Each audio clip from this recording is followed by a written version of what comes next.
Tuhan bersamamu.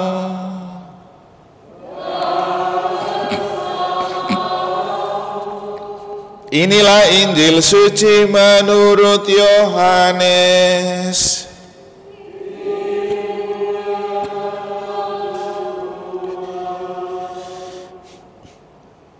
Sekali peristiwa, Yesus berkata kepada orang-orang Farisi, "Aku berkata kepadamu, sesungguhnya siapa yang masuk ke dalam kandang domba tidak melalui pintu, tetapi dengan memanjat tembok, ia adalah seorang pencuri dan seorang perampok. Tetapi siapa yang masuk melalui pintu, ia adalah gembala domba. Untuk dia, penjaga membuka pintu dan domba-domba mendengarkan suaranya. Ia memanggil dombanya, masing-masing menurut namanya, dan menuntunnya keluar. Jika semua dombanya telah dibawanya keluar, ia berjalan di depan mereka, dan domba-dombanya itu mengikuti dia, karena mereka mengenal suaranya. Tetapi seorang asing pasti tidak mereka ikuti, malah mereka lari daripadanya, karena suara orang-orang asing tidak mereka kenal."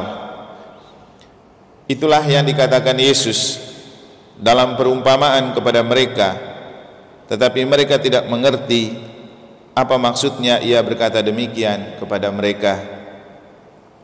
Maka kata Yesus sekali lagi, "Aku berkata kepadamu, sesungguhnya akulah pintu kepada domba-domba itu. Semua orang yang datang sebelum aku adalah pencuri dan perampok, dan domba-domba itu tidak mendengarkan mereka. Akulah pintu. Barang siapa masuk melalui aku, ia akan selamat. Ia akan masuk dan keluar dan menemukan padang rumput. Pencuri datang hanya untuk mencuri, membunuh dan membinasakan. Aku datang supaya mereka mempunyai hidup dan mempunyainya dalam kelimpahan."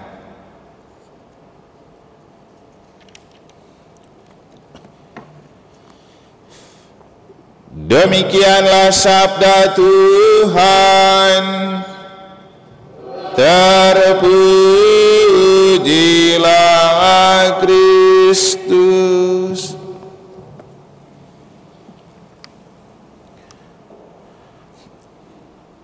Para suster, Bapak Ibu, saudara-saudari, adik-adik dan anak-anak sekalian yang saya kasih dalam Tuhan, apa keistimewaan menjadi Katolik? Ini pertanyaan yang penting supaya kita paham dan sadar keistimewaan menjadi orang Katolik. Tanpa kita menemukan itu, kita akan menjadi Katolik-Katolikan, ikut-ikutan, mungkin juga karena tren, mungkin juga terlanjur karena keluarga sudah Katolik. Tapi apa keistimewaan dari Katolik? Kita belajar perbandingan agama waktu di seminari tinggi, juga bicara atau belajar perbandingan gereja. Katolik memiliki keistimewaan bukan cuma karena dia punya seorang pemimpin sedunia dalam diri Paus, yang kemudian Paus itu menjadi figur yang memang sangat-sangat memikat dan menarik banyak orang. Dengar Paus mau ke Indonesia aja, orang sudah senang sekali. Bukan hanya orang Katolik, tapi banyak orang, presiden pun senang, menteri agama pun senang. Tapi apakah itu keistimewaan Katolik? Secara kasat mata iya, tetapi kalau kita melihat ke kedalaman yang lebih dalam, maka keistimewaan jadi Katolik itu adalah roh, hidup dalam roh. Teman-teman gereja lain juga percaya pada roh, tapi tidak sedetil agama Katolik. Karena apa? Katolik waktu dipermandikan dalam nama Bapa, Putra dan Roh Kudus dengan air baptis dan pengurapan minyak.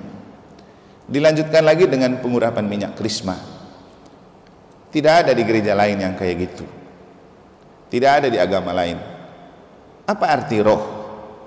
Nah, roh ini Bapak Ibu menempatkan kita menjadi manusia yang lebih dari manusia biasa, atau membuat kita dikaruniai hidup lebih dari hidup yang biasa, yang oleh Yesus dalam Injil dilukiskan dengan kata-kata, "Aku datang supaya mereka mempunyai hidup dan mempunyainya dalam segala kelimpahan." Nah, ini penting, bukan hanya sekedar hidup dalam kelimpahan. Kelimpahan apa itu?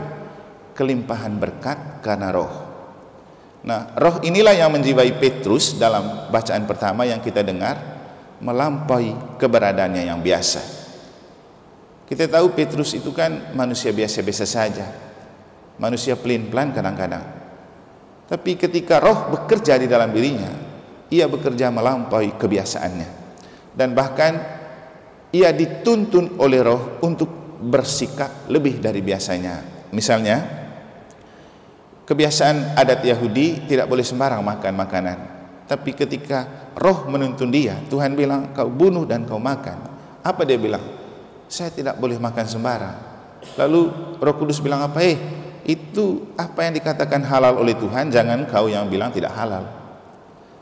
Jadi hidup melampaui budaya dan kebiasaan.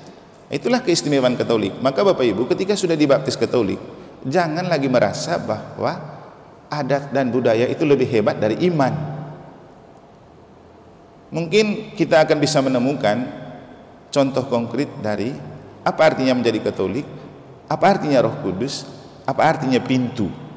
Karena Yesus juga berbicara tentang akulah pintu. Barang siapa datang melalui aku, ia akan memperoleh hidup yang kekal, ia akan berjumpa dengan Bapa. Jadi Yesus itu pintu, pintu menuju surga. Kalau tidak melalui Yesus, kita tidak bisa sampai ke surga. Dan gereja adalah tubuh mistik Kristus. Maka kalau mau ke surga harus melalui gereja. Gereja adalah pintu. Kenapa kemudian orang mati harus selalu dibawa ke gereja, baru dari sini dibawa ke kuburan? Karena gereja itu pintu menuju surga. Nah, cerita ini mungkin bisa menjadi sebuah inspirasi untuk kita. Beberapa hari lalu, waktu salah satu umat kita meninggal, keluarganya yang Tionghoa bertanya, "Romo boleh misa penguburannya di tempat rumah duka Tionghoa saja?" Saya bilang begini, boleh-boleh saja, tapi karena dia Katolik, kami biasanya bawa ke gereja. Nanti baru saya jelaskan di gereja, kenapa harus dibawa ke gereja. Kemudian mereka tanya lagi, "Kami mau tutup peti di sini, sampai di gereja tidak bisa dibuka lagi." Saya bilang begini, boleh-boleh saja, karena itu adatmu. Tapi karena dia Katolik, saya mau bilang buka sampai di gereja. Kenapa perlu buka? Mungkin ada yang ikut misa waktu itu kan, saya jelaskan. Kenapa? Gereja itu tubuh mistik Kristus. Dia dibaptis di sini. Orang kalau mati dibaharui baptisannya dengan pemberkatan jenazah. Lalu saya bilang, kalau kamu tutup semua, nanti di gereja ada pemberkatan jenazah. Bagaimana kita berkat jenazah setelah kamu tutup petinya? Kan kita berkat peti jadinya. Itulah kenapa di gereja orang dibuka, karena dia akan dikenangkan kembali dengan rahmat baptisan untuk dia kembali. Karena itu adalah jalan menuju surga. Sampai dikuburkan kita dimeteraikan lagi dengan tanda, kembalilah ke pangkuan Bapa dalam nama Bapa dan Putra dan Roh Kudus. Dan hanya gereja yang lakukan itu. Pejabat gereja, prodiakon atau imam, tidak sembarang orang. Karena memaknai arti pintu. Yesus itu pintu, pintu menuju surga. Jadi kita di sini saya kasih guyon begini, kita di negara pintunya, kalau pintu utama untuk orang mati, karena kalau ada orang mati baru dibuka kan. Pintu bagian samping untuk orang nikah, kalau orang pengantin kan pasti masuknya dari situ. Pintu yang lain-lain itu pintu untuk umat, karena banyak umat yang nyusup-nyusup melalui pintu. Tapi tidak apa-apalah, yang penting lewat pintu, asal jangan lewat jendela saja ya. Karena kalau lewat jendela kata Yesus itu pencuri. Tapi kalau melalui pintu itu baru orang yang benar. Nah, apa hubungan antara gereja sebagai pintu dan keistimewaan mendapatkan roh? Nah, kemudian saya bilang begini, kalau kamu tutup peti sekarang, berarti dia tidak mendapat pembaharuan rahmat baptis lagi di gereja. Saya mau tanya kamu mau orang tua ini jiwanya selamat atau orang yang ditinggalkan yang selamat? Karena menutup itu kan budayamu, kepentingan manusia. Tapi gereja itu mau dia ini bahagia abadi. Karena itu diperciki dengan air baptis. Nah sekarang kamu mau pilih, kamu mau selamatkan dia yang meninggal atau kamu yang masih hidup? Nah, anaknya menangis, yang Katolik. Jadi Bapak Ibu, jadi Katolik itu membuat kita melampaui adat. Nah sekarang saya mau tanya, adat dan budaya mana yang pernah bicara tentang surga dan menjanjikan pengikutnya masuk surga? Di mana? Tidak ada. Tapi yang berani bicara tentang surga cuma Yesus, dengan mengatakan, aku itu datang dari surga, aku datang ke dunia, aku mempersiapkan kamu di dunia supaya ketika siarahmu di dunia ini berakhir, kamu akan kembali ke surga. Hanya Yesus. Kau adat bagaimanapun hebatnya tidak pernah bicara tentang surga, tidak bicara tentang hidup abadi. Dia hanya soal kalau dilanggar kena hukuman, tapi kan masih ada Tuhan di atas adat. Efeknya Bapak Ibu, kita orang Katolik kadang-kadang terjebak dalam bahaya. Kalau urusan adat, kita berkurban mati-matian. Tapi kalau urusan iman, kita merasa seperti adat lebih besar dari iman. Gereja Katolik itu menghargai adat, tapi itu bukan penyelamat abadi. Jadi mungkin bahasanya gitu. Tapi yang menyelamatkan itu roh. Nah, lihat saja Petrus. Ketika dia bergaul dengan orang yang tidak bersunat, orang mempersoalkan, kok kamu bergaul dan makan minum sama orang yang tidak bersunat? Terus dia bilang apa? Saya juga heran, kenapa saya begitu? Tapi roh yang menuntun saya. Dan lama-lama orang terima. Jadi Bapak Ibu, jadi Katolik itu membuat hidup kita dituntun oleh roh. Jangan lagi terikat dengan adat budaya yang memang membuat kita jauh dari Tuhan. Jadi lagi-lagi adat itu penting, perlu, tapi masih jauh, ada yang jauh lebih penting dan lebih perlu, yaitu merawat iman. Jadi karena akhirnya hidup di dunia kita ini berakhir, dan ketika hidup di dunia berakhir, semua butuh hidup abadi, butuh surga. Adat tidak pernah menjamin surga, hanya iman yang menjamin surga. Iman akan Yesus yang bangkit. Santo Paulus, orang yang dulu antikristus, bahkan kemudian mengakui bahwa kekuatan iman kita adalah iman akan Yesus yang bangkit.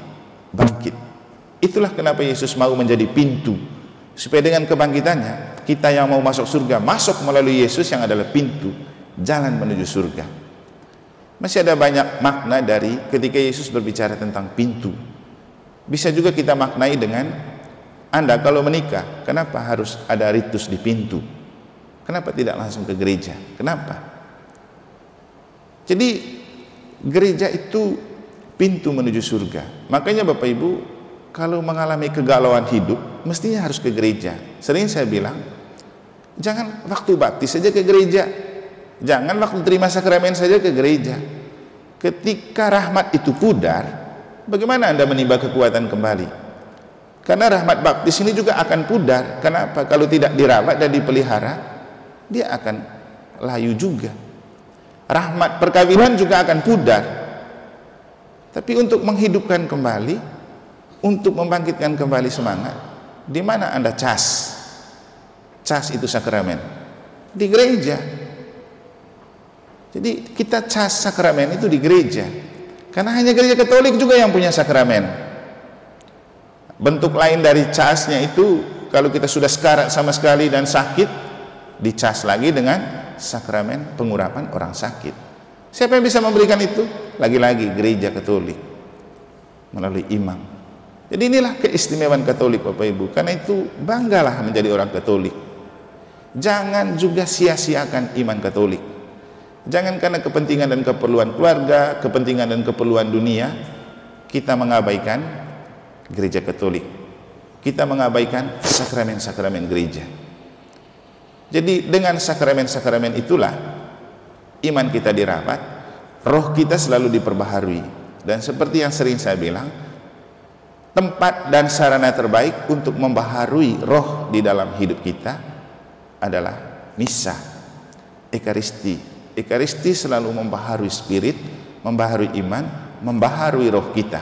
Dan kalau roh sudah bekerja di dalam diri kita, kita akan bisa berlaku melampaui apa yang biasa-biasa saja, yang oleh Yesus dibahasakan dengan aku memberikan kamu hidup, hidup yang berkelimpahan, hidup yang tidak biasa-biasa saja, hidup yang bukan sekedarnya saja, tapi hidup yang berkelimpahan. Dan roh itulah bukti kelimpahan hidup. Semoga Tuhan memberkati kita.